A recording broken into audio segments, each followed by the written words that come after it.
Hello, everybody, and welcome to the 2020 Community Stories Film Festival, the virtual edition.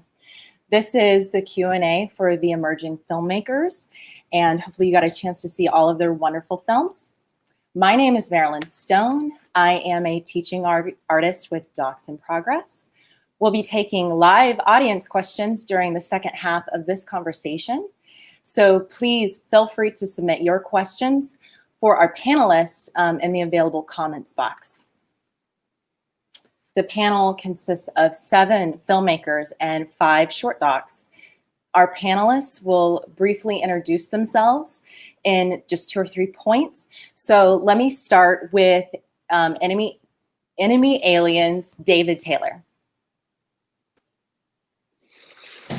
Hi, Marilyn. Thanks for hosting this, and thanks to Docs in Progress. I'm a writer in DC, and I write for books and film and articles, and I teach with the Johns Hopkins science writing program.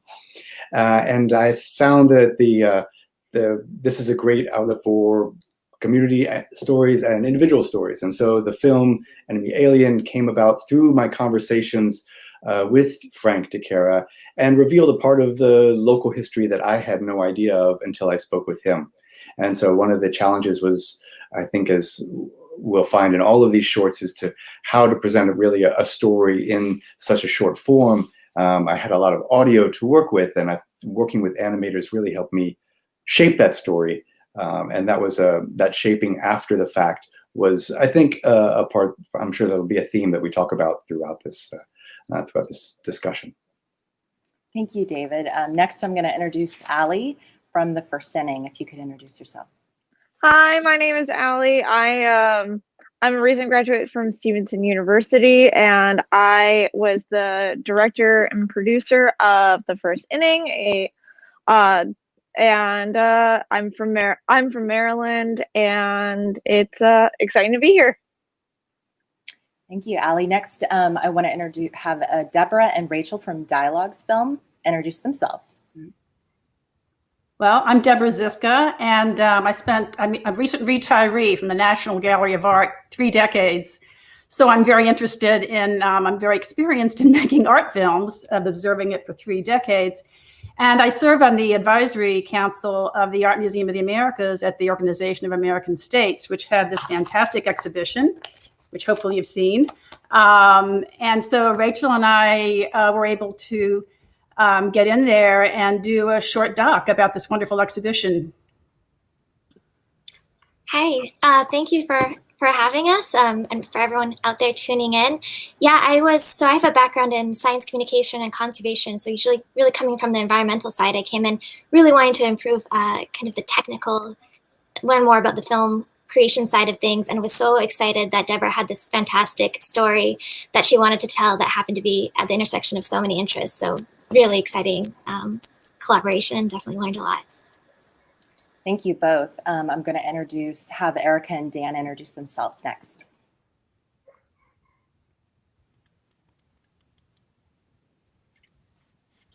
Hi, I'm Erica Ness. Dan and I were fortunate enough to work on a film about a local pop-up shop and community space called Femme Fatale DC.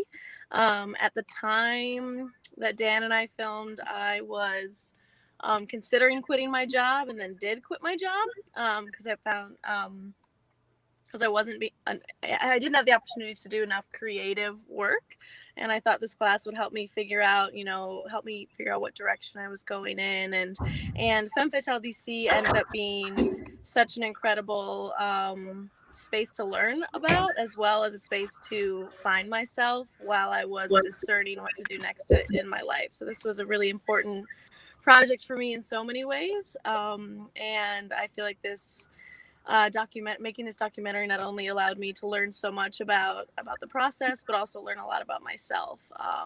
And this project kind of forever will be very representative of this time in my life. So very excited to share it with you all. Very fortunate to have worked with Dan. He's an incredible partner, and yeah. Thanks, Erica. Good afternoon, everyone. My name is Dan Sheffield, and I had signed up to take a documentary in progress course at Documentary in Progress on how to produce a documentary, and it's for another project that I'm working on with a local volunteer fire department that I've been serving at for several years. So during this course, we were able to pitch ideas. I liked Erica's idea. It had some good traction. And so we were able to team up. And I think we had a great time working with the equipment, getting a lot of experience in the edit room, using the software, and also working as a team. And I think it's a great product. I'm really excited that you're here to watch it with us. And I really appreciate your time and your support for community film. So thank you. Thanks. Next, I'm going to have Monica introduce herself with Tacoma Radio. Hi, I'm Monica Allen, and good to see you, Marilyn. I did the Tacoma Radio video with two other artists who aren't here. I wish they were, Allison Guillory and Ashley Thompson. And I was part of a class that Marilyn taught, in introductory to documentary film. And it was a fantastic class, really fantastic. And so I had the opportunity to do this film with the two other directors. And we really lucked out with Tacoma Radio because it's a really neat place. There's so much cool stuff happening there. It's a radio station with a heart. And in my work time, I work at NOAA Communications, and I'm involved with explaining climate, weather, and ocean research to improve NOAA's mission. Thank you. And it's great to be here.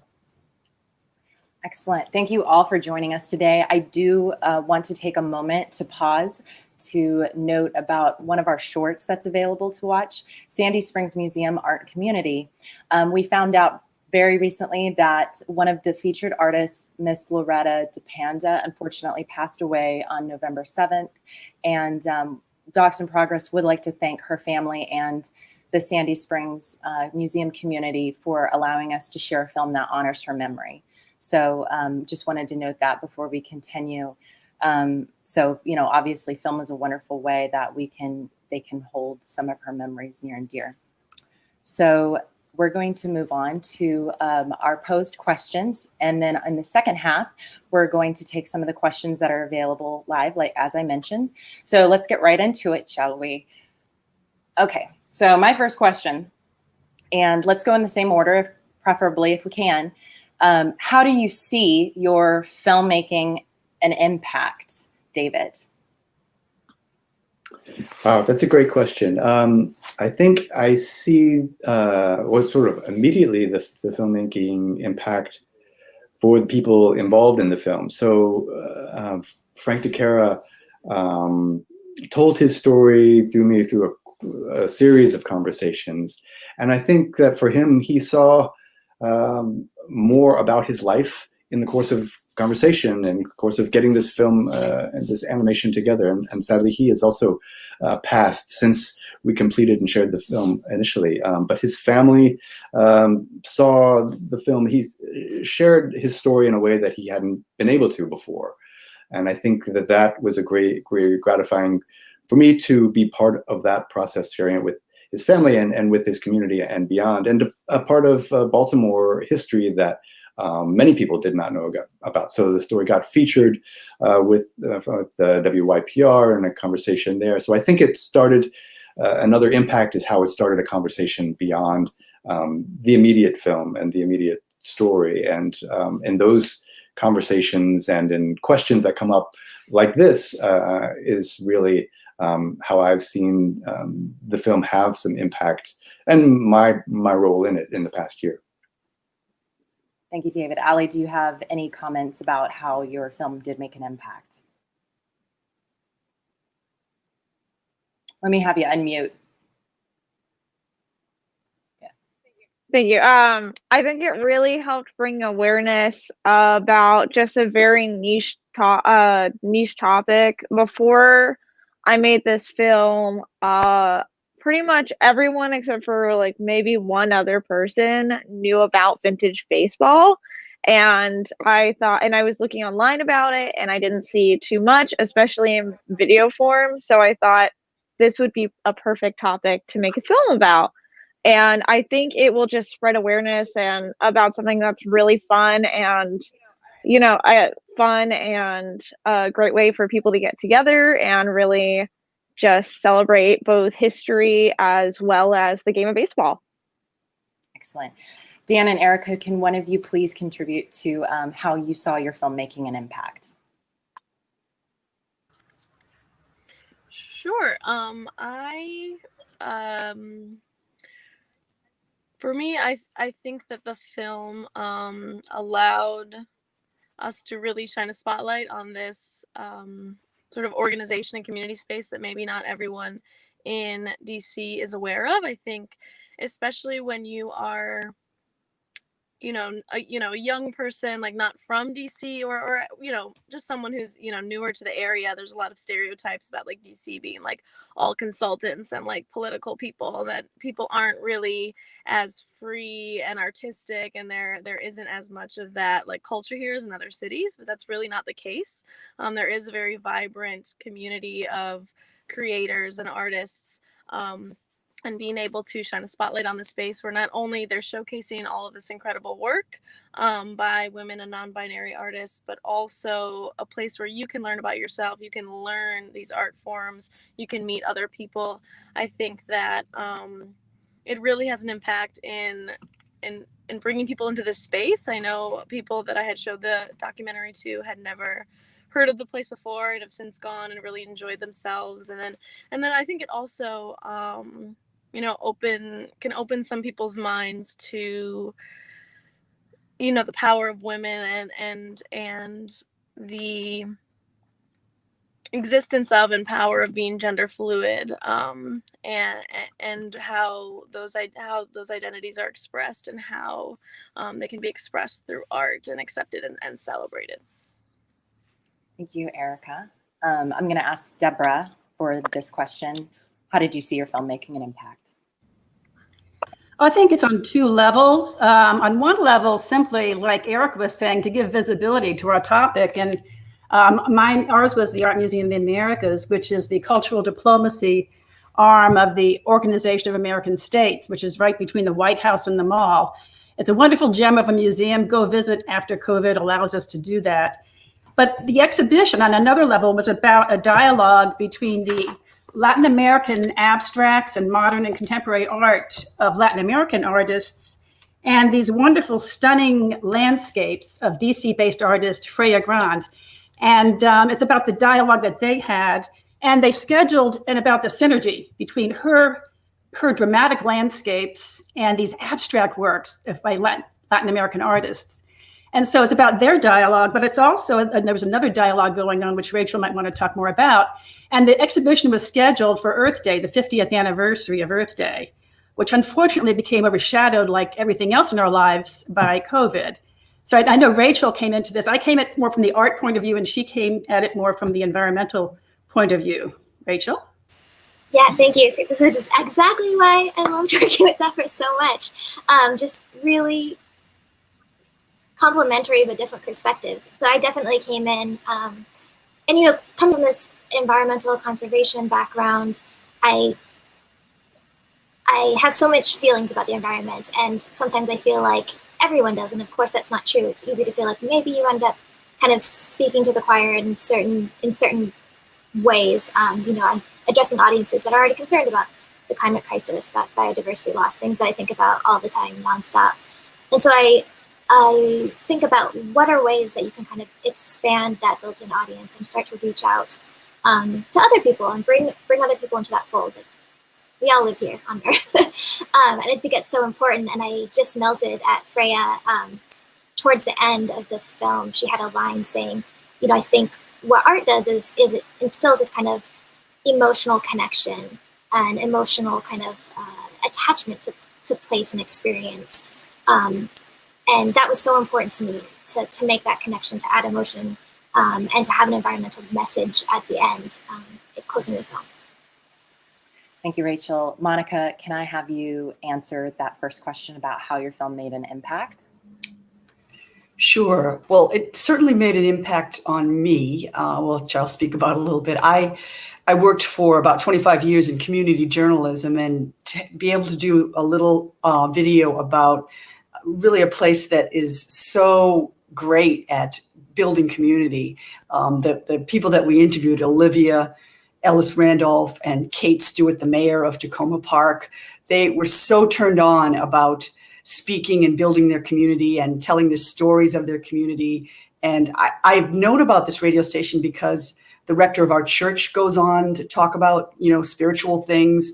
One of my friends went on to talk about addiction issues in her family, and it's just a wonderful, wonderful place. And so I hope that our video helped raise some awareness about it. But it is a terrific place, and it was a very easy film to make in that way, but hard too because I had never made a film. So be honest with you, it was hard, to put it all together. But I had two great collaborators with Allison and Ashley, and I wish they were here to talk about all that they did. But it was a great project, and I really am thankful for the opportunity to have it show in this amazing festival. So thanks.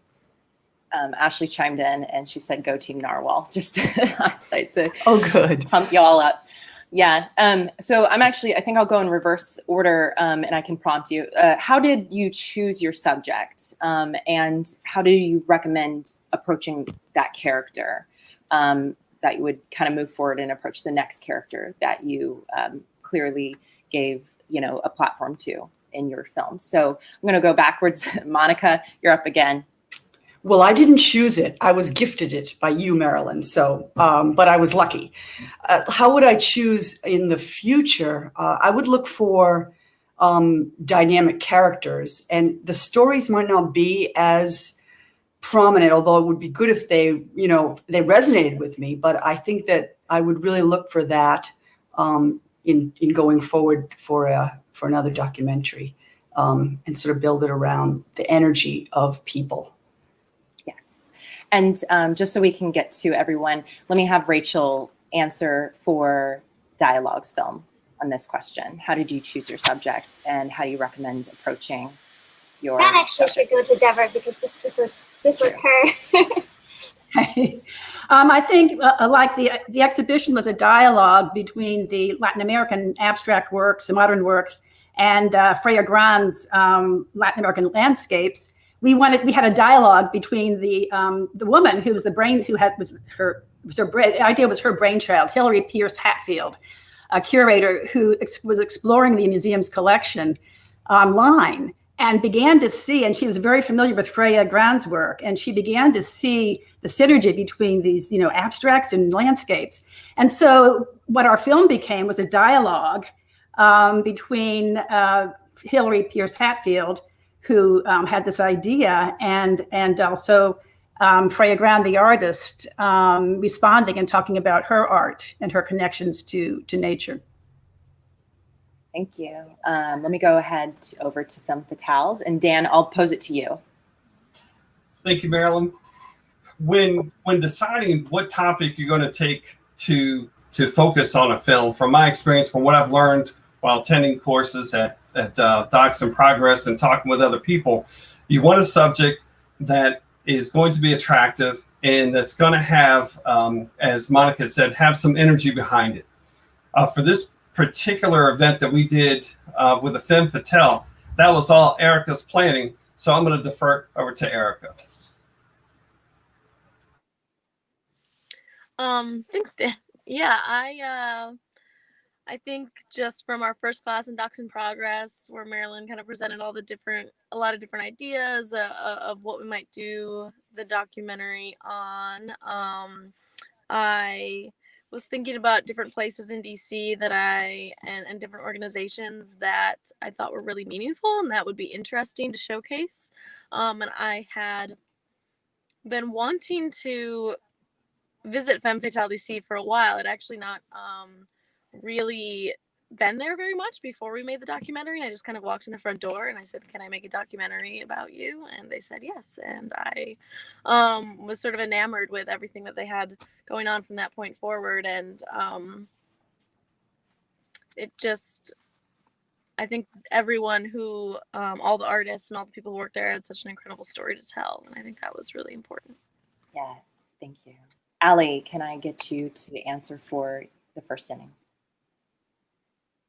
Yeah, so when I look for a subject, I look for something that I find I usually I gravitate towards subjects that I find very interesting and that not a lot of people would, I mean, not everybody would know about, and also something that would give opportunities to talk to very different types of people and just really engage in conversation and finding out about how people live their lives, and also just I gravitate towards stuff that I find interesting. That's my approach to it.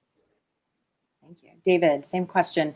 How did you choose your subject, characters, and how do you recommend approaching your characters? Yeah, no, that's a great question. And I actually, a lot like what Ali was just saying, I kind of guided by my own interests, as well as kind of unexpected stories. So I actually found Frank. I was looking for someone who had worked in a particular industry, the cork industry. And so a fellow writer in Baltimore had profiled Frank for the Baltimore City paper. And so I was writing to this book, Cork Wars, about some of those companies. And so I was referred to Frank, but by being open to other parts of his story, I came to the story of the film, which was actually his family's experience during the war and the suspicion and the hardships that Italian American communities faced as a result of having come from a country that was now in the Axis powers. And so it was an unexpected story. By being open to it, so I'd say, and kind of what we're all saying, is that be guided by your interests and by your search for stories that haven't been heard from, but also open to where they may take you in different directions as well. And so I would probably advise that for going forward also. Thank you so much, David. I'm going to pose a question, and depending on your experience, you might want to pose this with your crew, your team members, your co-directors, or you might want to answer on behalf of your relationship with the character again. So what makes a fruitful collaboration, and how did you enhance the collaborative process? I know that some of us had to continue to build our films through, the COVID saga. So that might be a little difference depending on your time frame as when you were completing your story. So I'm going to start with you, David. Yeah, actually, the process was really interesting for the film. I had never worked on animation before, so I was working with two filmmakers from Cerebral Lounge. Jess Hudson was a great co-director and producer to work with, and Jessica Johnson was an animator who has done just wonderful things. And I came into it with both my ideas for the visuals and for the story, but through the collaboration, they pointed to different particular points in the scene making where there was opportunity for a better, more emotionally grounded scenes. And so the collaboration is really and beyond what my idea was really where the film came to life. And so I can't stress the collaboration enough and give enough credit to Jess and Jessica.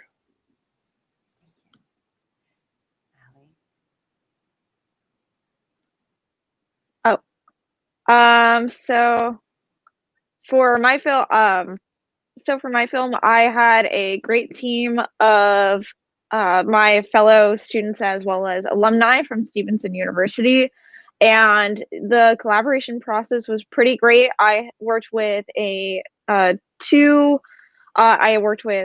people I worked with several different people along the filming process, and then for the editing process, I did end up editing during COVID-19 when we were in lockdown. So that was an interesting process, and I worked with a lot of talented people, and we just kind of got there, and then we all just worked together and created a great piece that I'm extremely proud of. Thank you, Ali. I am going to pose this to Dan again for how the experience was with collaboration. What makes a fruitful collaboration, and how did you enhance that process? Thanks, Marilyn. I think what really helped us to collaborate with this particular event is that Erica had found out that there was going to be a special class going on this particular day. And she ensured that some people were going to be there ahead of time. And they also had an idea of what we were doing. That helped to get them to prepare to share their story with us. And the environment was pretty active. It was very colorful. And a lot of people were engaged into supporting this pop-up. So I think all that combined together really helped make this a success.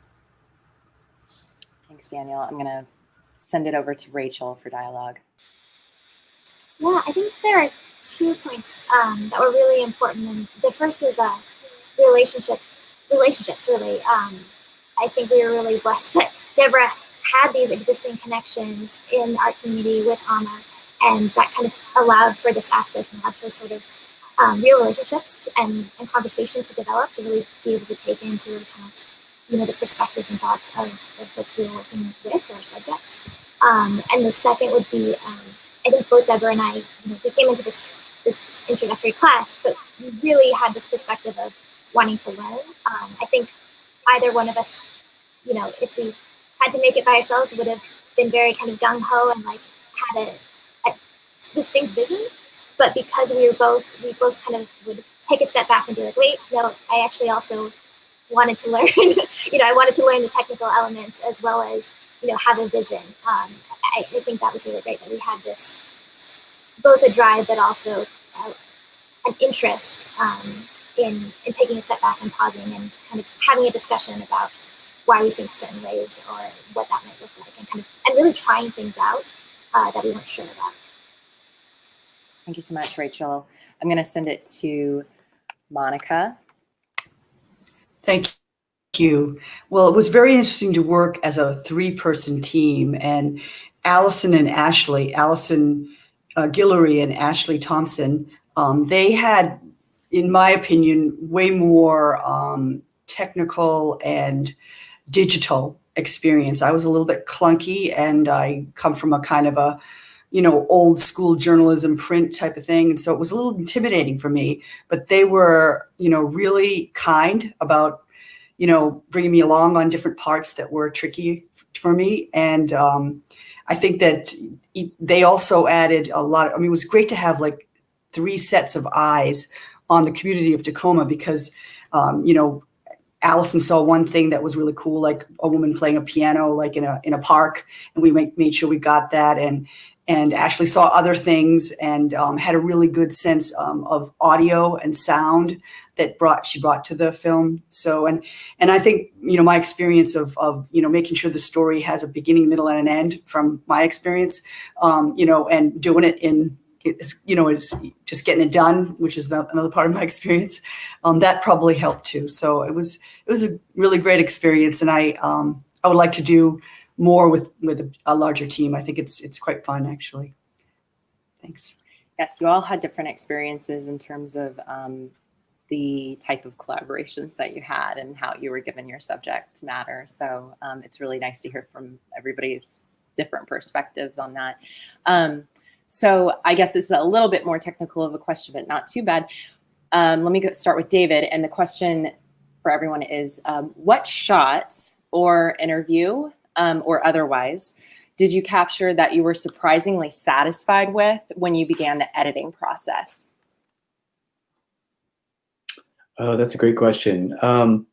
Yeah, I think that animation opened up the possibility to capture things. So I was really struck by how, working with an animator, we captured kind of creating the community of Highlandtown during the early 40s in this household in a way that I only had a few snapshots of that part of East Baltimore. So I think that surprised me that we were able to get that. And then even Jessica Johnson even got inside the factory and kind of the process of even making the bottle caps, which was what Frank is talking about. She really helped envision how we could make that appear through animation in a way that I had not anticipated. And that was a huge change from live action that I've done before. Yes, Thank you so much, David. Allie, can I pose you the same question?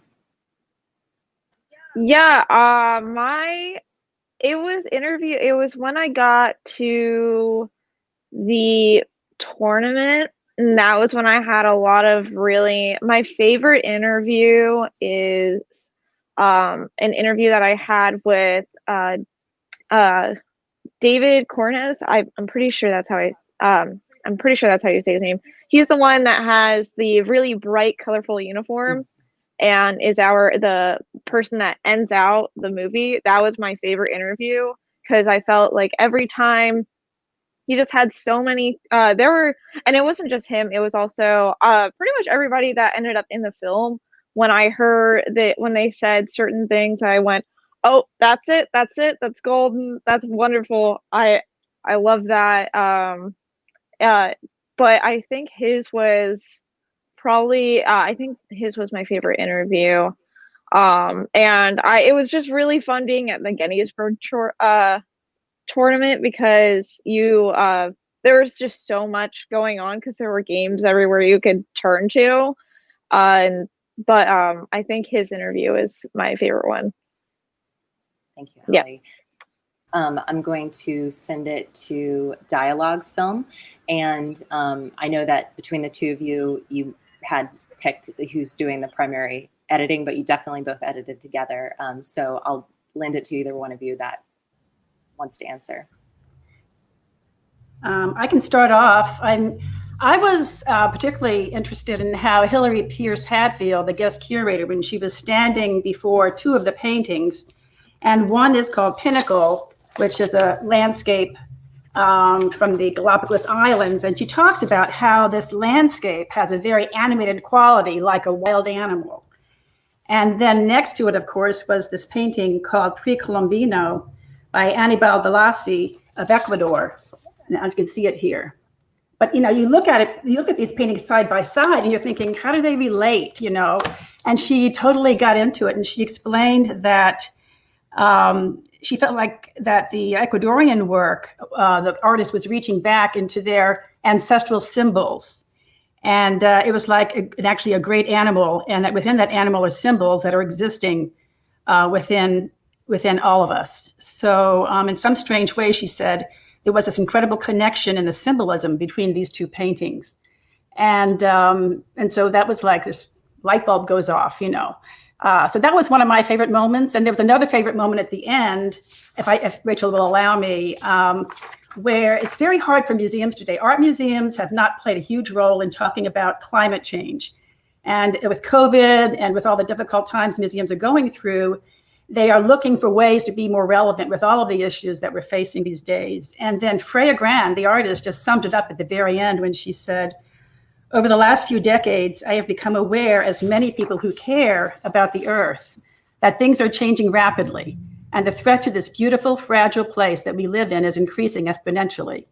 And I think that one of the strongest ways that artists can augment this message is because we are conveying in our work, and people pay attention to emotional depictions. And her landscapes are incredibly emotional. Thank you, Deborah. Rachel, do you have anything to add on to that briefly? Yeah, just you talking about shots. One of the ones I was most surprised about was these real close-ups of the art. That coming from an art world, we went through a lot of footage of me, being too shaky or just a lot of trial and error, and was definitely pleased that some of them, we were able to pick out. And that was definitely a learning experience. Thanks, ladies. So let me go ahead and pose it for Femme Fatale. If you can, between the two of you, briefly let me know what was surprising, that was satisfying when you got to the editing process. Erica, you want to start? Sure. One shot that was really enjoyable for me was so when we were at Femme Fatale DC, we did a couple of interviews with artists, and then we filmed a yoga class and then an earring making workshop. And the earring making workshop ended up just being like a smorgasbord of people just like cutting like colorful ribbons and people just all over the place, and we got a lot of really awesome close-ups of people creating the earrings and people just sort of laughing and having that camaraderie. So I think those shots were the ones For I enjoyed me, the most. while we were there for the entire day, we also had the purpose of limiting the amount of time that the film was going to run for. So we were able to, in playing with the camera, I guess, learning how the adjustments work, looking at different parts of the pop-up inside, and focusing with different people. There was also a large variety of folks that came through that asked, "Hey, what's going on?" We shared with them, found them, signed the release, and then we were able to interview one of them, or many of them. And some of their interviews, it just we didn't have enough time to put it into the production itself. But it was many people that support some of the work from other artists that were in the studio, and that's what they came by to support. And we really enjoyed them being there to support our production as well. And if we could have another 15 minutes, we could have added everyone. But we had a great time and met up so many supportive and very nice people. Thank you, Dan. Monica, can I get you to fill in your perspective? Bits in the movie that I like a lot, and they're kind of like I'm a big fan of the photographer Jacques Cartier-Bresson. Sort of like moment when something happens that's kind of electric and it's caught on in a still photograph. I felt that it was caught on our video camera in two places, and we had them, and it was a gem. And both are sort of about energy between people.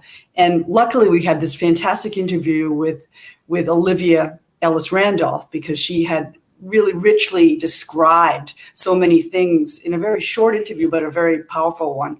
So one moment is when inside the studio is tiny, and the little hallway outside it was, and Olivia is kind of communicating with her hands to the host of the Inside Tacoma Park show, Bond, and I just like that. And I think we had some nice part of her interview about this sort of energy in the community and whatnot. And then there was another one that I know that Marilyn actually suggested we get a shot of life on the streets of Tacoma Park. So we set up on a beautiful autumn day right around this time of year last year, or a little bit earlier, and just set the camera up and let the life sort of go by it. And then we got this really nice piece of these three young people walking down the street, beautiful light, and they're kind of having a ball, and they're laughing, and the smile of the guy as he looks sort of to the camera and then just keeps walking. And we put that with Olivia's talking about whimsy in the community, and it just all worked. It all came together nicely, and those things were, they were surprises. We didn't plan for them, but they were, I thought, the best part of the movie. Rachel, Marilyn, and Rachel too. I just wanted to mention about the spontaneity about things that happen that become part of your film that you don't plan on.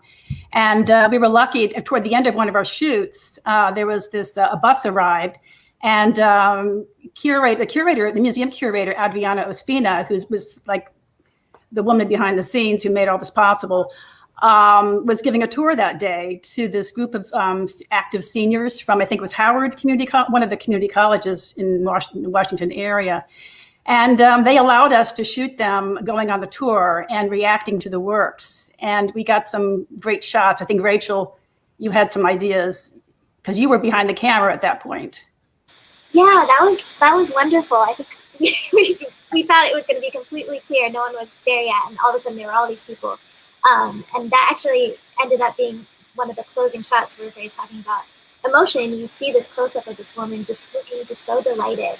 And I watched it again, film again for this, and it really struck me seeing that again, just how much emotion can really change the mood and make you relate as a human.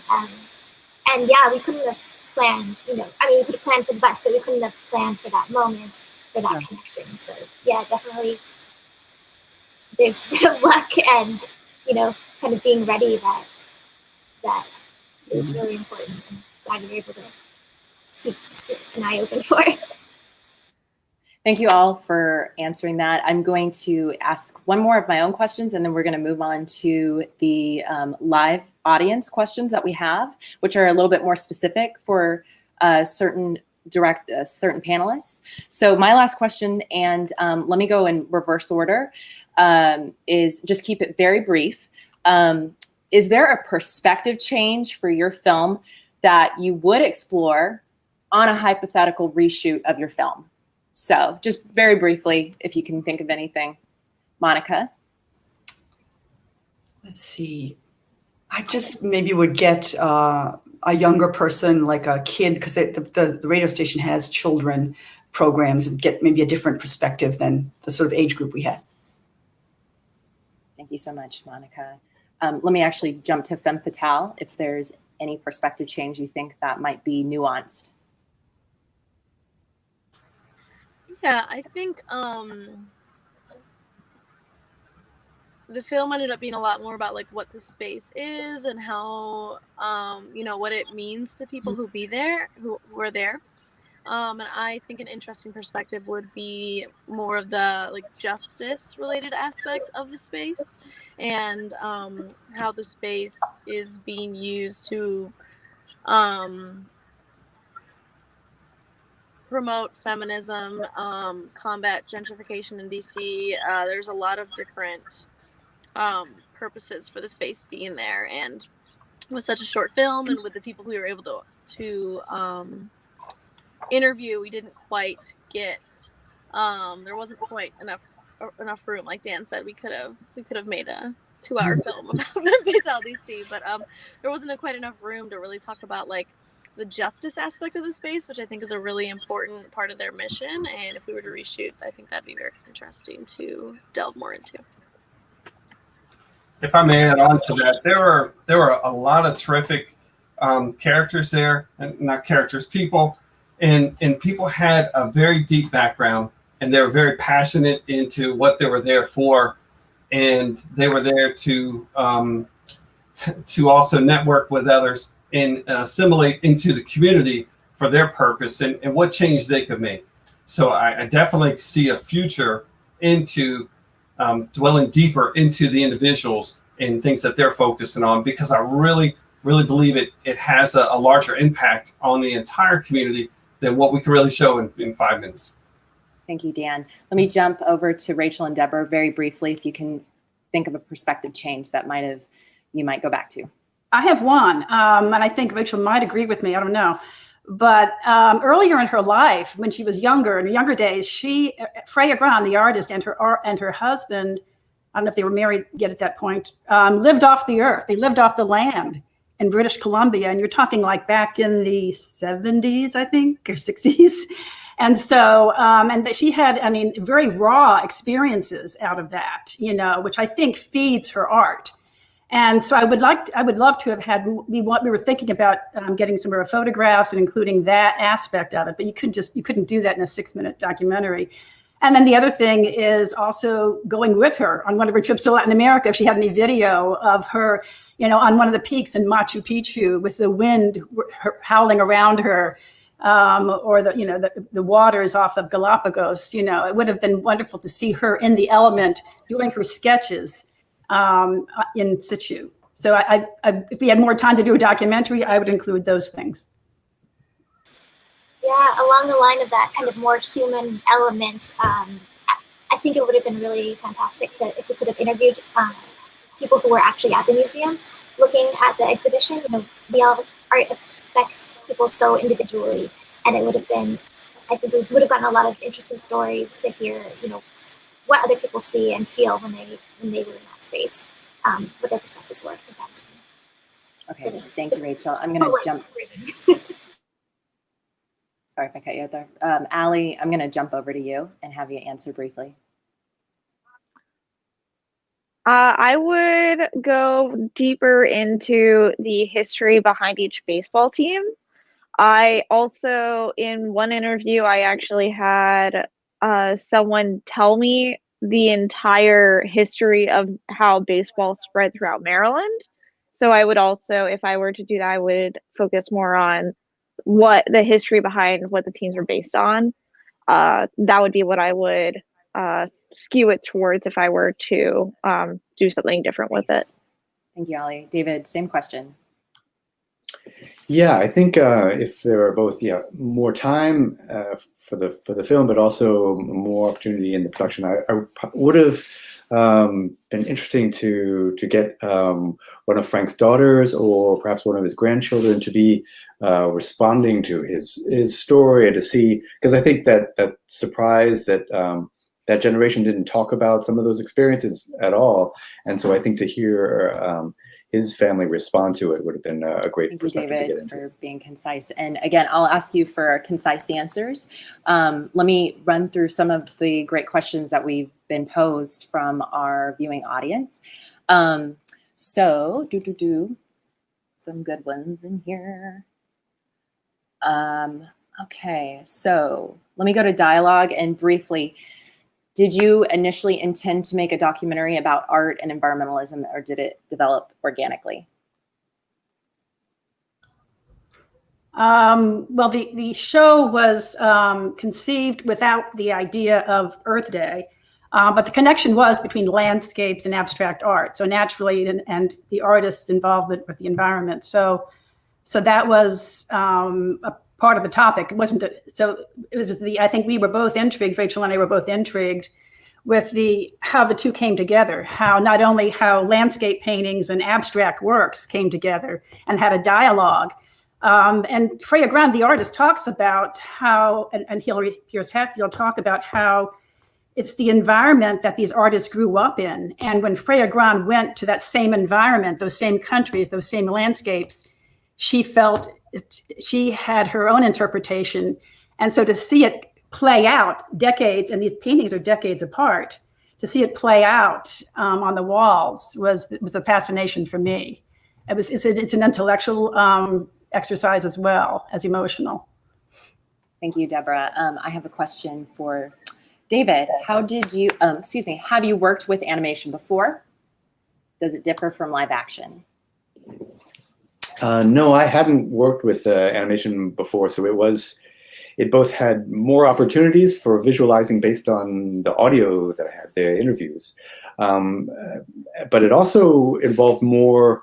That's where the collaboration with an experienced animator to see what was possible in terms of transitions, in terms of close-ups and things, was really valuable. So it was great to be able to be sort of to have those opportunities, but also to have somebody guiding those choices. Thank you so much, David. It is very interesting to see the animation process pull forward with audio as well. Okay, let's see. A question for the first inning. How did you get involved? Becca Sherman posed, how did you get involved with the world of vintage baseball, and why do you think so few people have heard of it? So that's a great question. I actually got involved in vintage baseball through my uncle who played vintage baseball, and I think maybe the reason why not as many people have heard of it is because maybe it's the historical aspect, and maybe people just or word of mouth, even though it is actually pretty widespread. So this is actually played all across the country and in southern parts of Canada. And there just happens to be a lot of teams in this section of the country, in the DMV, and as well as Pennsylvania area.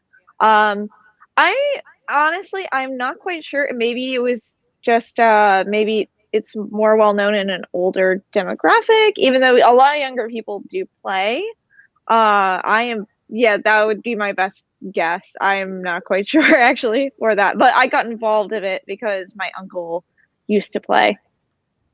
Oh, nice.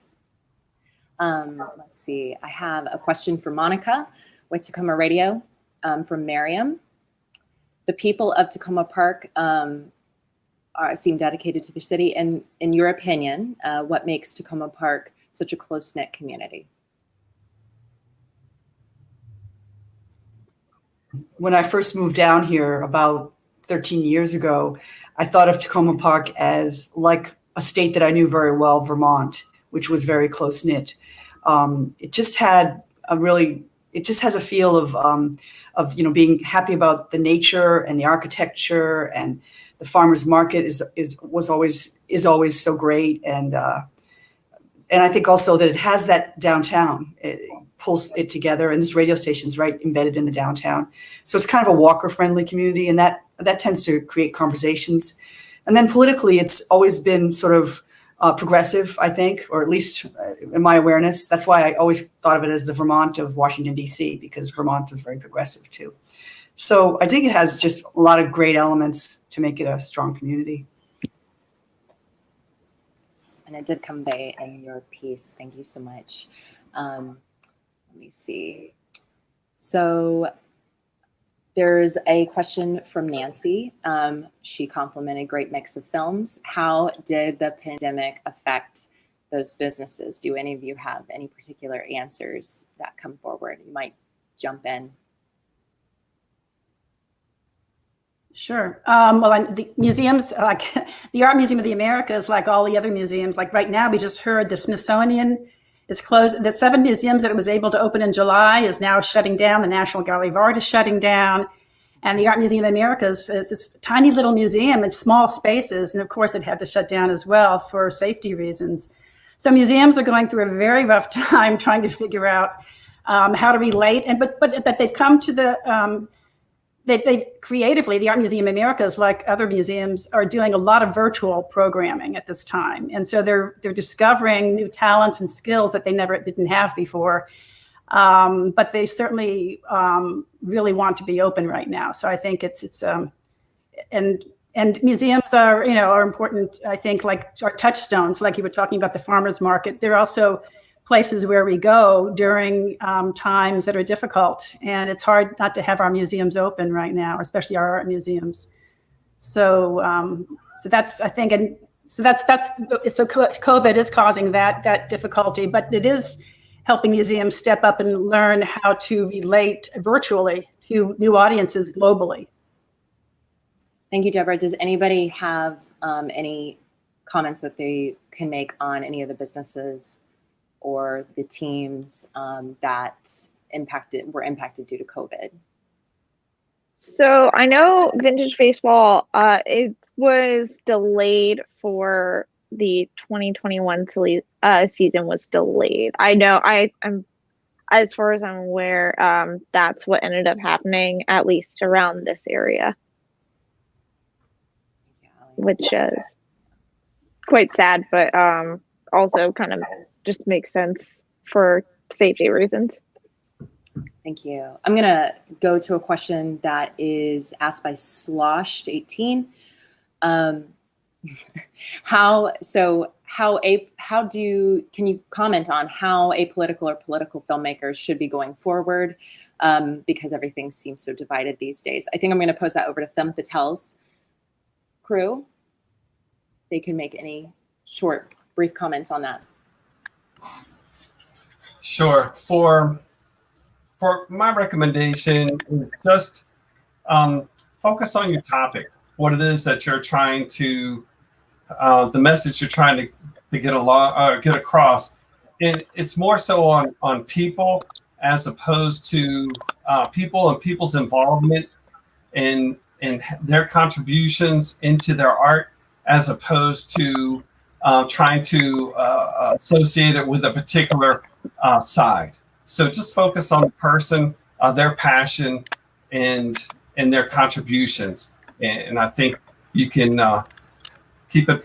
Yeah, artsy. I would say that I think documentary, especially in the last several years as streaming services have become so popular, have been such a excellent medium for people to get a really in-depth view of what someone's reality is, or whatever the subject might be, as opposed to cable news or anything like that is just kind of snippets and very biased without a lot of substance backing it up. So I think the best thing that you can do as a filmmaker is be authentic to telling the story that your subject wants to tell, and really representing them in the most authentic way possible. And I think one of the reasons that I wanted to work with Femme Fatale DC was because of their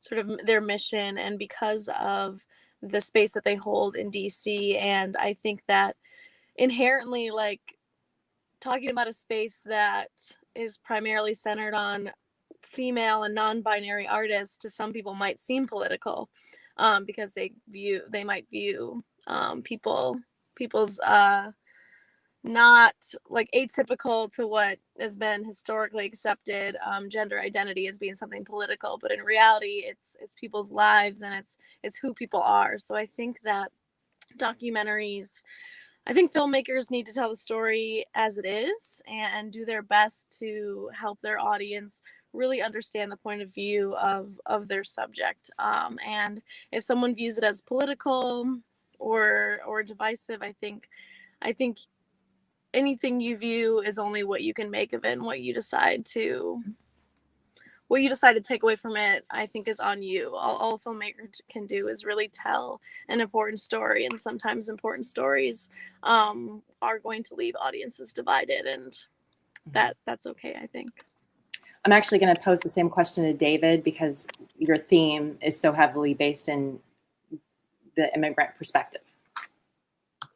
Yeah, I know that's a really interesting question. I think that is, one thing that we're echoing both what Erica and Dan said in terms of if you, even politically, you can approach political subjects, but if you approach them through, and we have to, if we approach them through people and their histories and shared histories, whether we know them or not, I think that is a way to at least extend some understanding beyond our immediate space, and it gets more at these uncovered stories, and it creates the opportunity for dialogue where there might not have been before.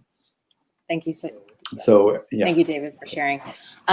So we had a question, and it was very similar to one of mine. Just very briefly, I'm just going to go back in the first order. Tell viewers more about what you will be using your directing skills next for, and what's next, what's around the horizon for you. So just very briefly and concise. Let me start with you, David. I'm actually working on a podcast now that goes back to a story that I worked on about 10 years ago, the 1930s, the Federal Writers Project and the writers across the country. And so I'll be looking at that. I explored that in a film before, and now I want to go back with the team from Spark Media and to see how those stories are a lens for looking at what we've gone through this year and what we are going through as communities now. Thank you, David. Allie? So I am working for I'm working on in the very beginning process, and I am actually expanding upon the history of how baseball spread throughout Maryland, and then also starting to create start the development process for how essentially vintage like between reenactments as well as this, how the uniforms and equipment are made for these kind of things, for historical reenactments as well as vintage baseball. Thank you, Allie. Let me go to Dialogues Film with Deborah and Rachel. If you could briefly tell me what's around the corner for you guys. Yeah, I would really like to continue to kind of figure along this theme how to continue to bring new audiences into stories, environmental stories, how to bring that kind of emotion into environmental stories, bring people in, and I think definitely collaborating, within a community, within our small group was like a great way of starting off, and I'd like to figure out how to continue to do that, tell these community stories. Well, I teach in the Graduate Museum Studies program at Johns Hopkins University. The name of my course is Museums of the Americas, Facing Challenges in the 21st Century. So what I want to do, as soon as I can get my vaccination, and as soon as we can get this COVID thing over with, I'm going to get back on a plane. I want to go down to Latin America, Mexico. I want to go to Ecuador, Brazil. I want to continue interviewing colleagues, museum leaders who are doing innovative things in the museum field in the Americas, in terms of climate change, in terms of socioeconomic disparity, in terms of cultural heritage preservation, things that all of us can learn from. And mostly these are museums, and often they're indigenous communities as well. that really the museums are seamless with their cultural heritage sites and their communities. So that's my dream, is to continue doing that. And I got the Adobe Creative Suite. I was so inspired, and I got a new iMac. Here it is to accommodate the Adobe Creative Suite. Rachel did a lot more of the hands-on editing because she was a little more technically oriented than I was. But that's my goal, is to now not only do camera, but to also do more of the technical side of things. I've always directed, but I've never did much of the hands-on. So that's my goal, is to do all of that. Thank you, Deborah. I'm going to jump over to Dan and Erica. If you could briefly give me 2 points on what's around the corner and how you're using your skills. Erica, do you want to go? Sure. So as I said before, right before taking this class, or at the beginning of this class, I had quit my job. And then COVID happened right after I quit my job, which caused me to relocate back to my hometown in Kenosha, Wisconsin, from DC. And I expected the relocation to be temporary, but my background is in advocacy and community organizing. And when Jacob Blake was shot by a police officer in my hometown, and my hometown sort of became a spotlight in the media in regard to the issues of racial justice and policing and something that has been so on everyone's minds, especially this summer, I started getting more involved in my community, and I'm now founding a organization in Kenosha with a few other community activists focused on racial justice and on making sure everyone in our community has equitable access to resources and opportunities, and really eliminating racism from our systems. So in founding this organization, we are working a lot with digital media and how to engage our communities and our electeds and people around the world in our story. And especially as COVID continues to surge and the weather gets cold, we can no longer have all of our marches and rallies that were outside in the heat, distanced, and keeping people safe. So now, as we sort of pivot and ensure that our programming continues to be safe, I think the skill set that I've acquired, or started to acquire through this class will really help me in this organization to continue to engage people and build our presence on different mediums. Thanks, Dan. Marilyn, what I'm working on is I'm a member of the Laurel Fire Department, and our fire department has a 118-year history of providing life safety, fire, rescue, emergency services to people in the community of Laurel and around in the surrounding community as well. And my next mission is to capture the history of many of our more experienced members, some of the older members who have been in the department. And we've had members that have been here 50, 60, and 70 years of service to the citizens of Laurel. And what I want to do is I want to capture their stories and share them with the community. Thank you so much, Dan. Yeah, that was your goal when you first stepped in class, I remember. Monica, can you please provide your answer? Sure. Just two things that I'm working on, trying to get more comfortable with the technology. And I volunteered to help with camera work of our virtual church to try to get some experience more with the equipment and whatnot. And then on a personal level, during COVID, I've done a lot of things. I like to walk in the woods and whatnot. And I've been taking very small videos of wildlife and just collaging them together into kind of small pieces that gives me great pleasure, and I share with friends and I'd like to expand on that when I get better technically. So those are two areas I'm working on. I have faith you will. And thank you so much for providing your voice today. You all have such a wonderful, diverse array of different subjects that you came in with, and giving your experiences on all of these films. I hope everybody gets to take a chance in the live audience to go back and review them, considering that they know some of your experiences now. I'm going to go ahead and wrap up. Thank you again. So a recording of this question and answer session will be available on the Docs in Progress YouTube channel later today. And the Community Stories Film Festival does run through Sunday, so make sure to check out the rest of the films being offered. Again, I want to thank you to the panelists, to the live audience for giving us questions, and we got through it. So thank you so much. Yay. Thank you.